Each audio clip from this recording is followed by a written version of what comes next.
করে নিচ্ছি পেয়ারা ভর্তা। একটুখানি চিনি, লবণ আর মরিচ, তেঁতুলটা নিয়ে নিয়েছি।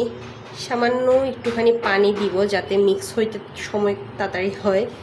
সব কিছু না মিক্স করে নিচ্ছি তেঁতুলটার থেকে, যাতে রসটা তাড়াতাড়ি বের হয়, এই জন্য ভালো করে মেখে নিব।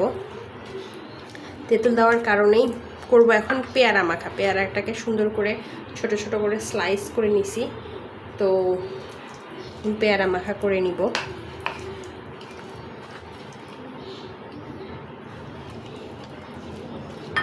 পেয়ারা মাখা খেতে না খুবই মজা লাগে। আমার মেয়ে রিসেন্ট ভীষণভাবে বায়না করতেছিল সে পেয়ারা খাবে, পেয়ারা খাবে।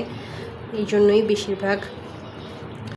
এই অবস্থাতেই তো দেখতে কতটা লোভনীয় লাগতেছে। তো এটা তো কাইন্ড অফ তেঁতুলের চাটনি হয়ে গেছে, তাই না?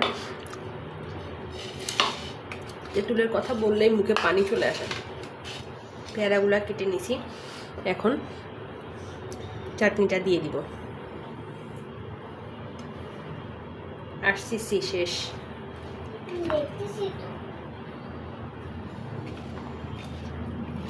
সুন্দর করে মেখে নিচ্ছি, মাখা হলেই রেডি, ইজি।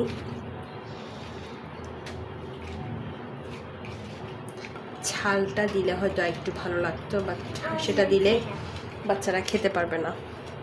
ওই যে বড়টা পাশ থেকে বলতেছে সে ঝাল খায় না। লুক রেডি, কেমন হয়েছে দেখতেই তো একদম লোভনীয় লাগতেছে। এই যে এখন বাচ্চাদেরকে দিয়ে দিব। এইভাবে কিন্তু ইজিলি তোমরা পেয়ারা মাখাটা খেতে পারো।